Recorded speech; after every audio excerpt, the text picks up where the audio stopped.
بسم اللہ الرحمن الرحیم۔ الصلاۃ والسلام علیکہ یا سیدی یا رسول اللہ وعلی آلکہ و اصحابکہ یا سیدی یا حبیب اللہ۔ الصلاۃ والسلام علیکہ یا سیدی یا نور اللہ وعلی آلکہ و اصحابکہ یا سیدی یا رحمت للعالمین۔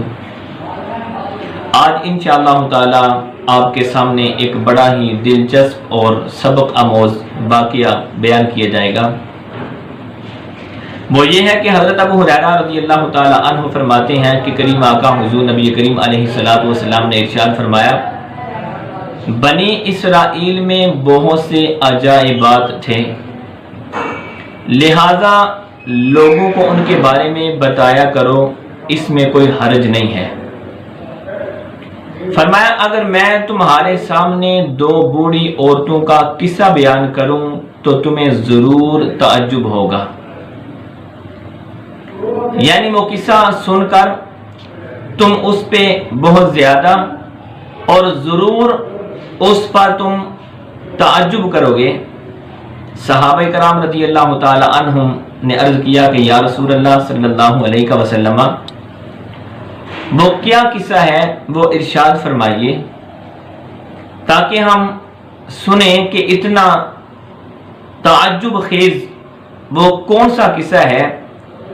تو حضور نبی کریم علیہ السلام نے ارشاد فرمایا کہ بنی اسرائیل کا ایک شخص اپنی بیوی سے بہت محبت کیا کرتا تھا، ان دونوں کے ساتھ یعنی میاں بیوی کے ساتھ ان کی نابینا اور بوڑھی مائیں بھی رہتی تھی۔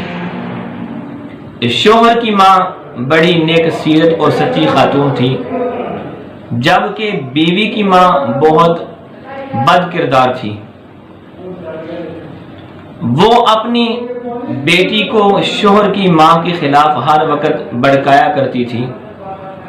بلا آخر ایک دن ہوا یوں کہ بیوی نے اپنے شوہر سے کہا کہ میں تم سے اس وقت تک خوش اور راضی نہیں ہو سکتی جب تک تم اپنی ماں کو مجھ سے دور نہ کر دو، تاکہ میری اس سے جان چھوٹ جائے۔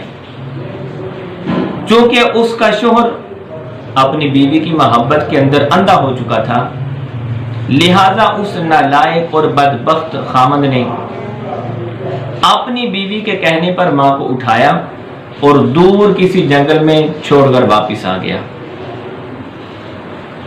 جب اس کو دور کسی جنگل میں چھوڑ کر واپس شام کے وقت آتا ہے تو اس بوڑھی ماں کو وہاں جس وادی میں وہ چھوڑ کے آتا ہے، اس بوڑھی عورت کو درندوں نے گھیر لیا۔ اتنے میں اس بوڑھی خاتون کے پاس ایک فرشتہ تشریف لاتا ہے، اس بوڑھیا سے پوچھتا ہے کہ یہ جو تمہارے آس پاس میں آوازیں سن رہا ہوں یہ آوازیں کیسی ہیں؟ اس بوڑھی خاتون نے کہا یہ تو بہت اچھی آوازیں ہیں، یہ تو گائے، اونٹ اور بکری کی آوازیں ہیں۔ تو اس فرشتے نے دعا دیتے ہوئے کہا کہ اللہ کرے ایسا ہی ہو۔ یہ دعا دے کر وہ فرشتہ واپس تشریف لے گیا۔ جب صبح ہوئی تو دیکھا پوری کی پوری وادی اونٹوں، بکریوں اور گاؤں سے بھری ہوئی ہے، اور دوسری جانب اس کا بدبخت اور نالائق بیٹا، اس کو خیال آیا کہ آج میں اپنی ماں کے پاس جاؤں، جا کے دیکھتا ہوں کہ اس کے ساتھ کیا سلوک ہوا ہے۔ لہٰذا وہ اس جنگل میں پہنچا تو دیکھا کہ جس وادی میں اپنی بوڑھی اور نبینی ماں کو چھوڑ کر آیا تھا وہ ساری کی ساری وادی اونٹوں، بکریوں اور گاؤں سے بھری پڑی ہے۔ وہ اتنی گائیں، بکریاں اور اونٹ دیکھ کر بڑا حیرت زدہ ہوا۔ اس نے اپنی ماں سے پوچھا کہ اے ماں یہ کیا ماجرا ہے؟ ماں نے کہا کہ اے میرے بیٹے یہ سب اللہ پاک کی طرف سے رزق اور اس کی عطا ہے، جب کہ تو نے میری نافرمانی کر کے اپنی بیوی کو راضی کیا تھا۔ تو بیٹے نے، اس نالائق بیٹے نے اپنی نابینی جو ماں تھی اس کو اٹھایا اور اللہ تعالیٰ کی طرف سے عطا کردہ نعمتیں یعنی جو اونٹ، بکریاں، گائیں وغیرہ تھی ان کو ہانکتا ہوا خوشی خوشی کے ساتھ وہ گھر لے آیا۔ جب وہ گھر آتا ہے تو یہ منظر دیکھ کر اس کی جو لالچی بیوی ہوتی ہے اس کے منہ میں پانی آ گیا۔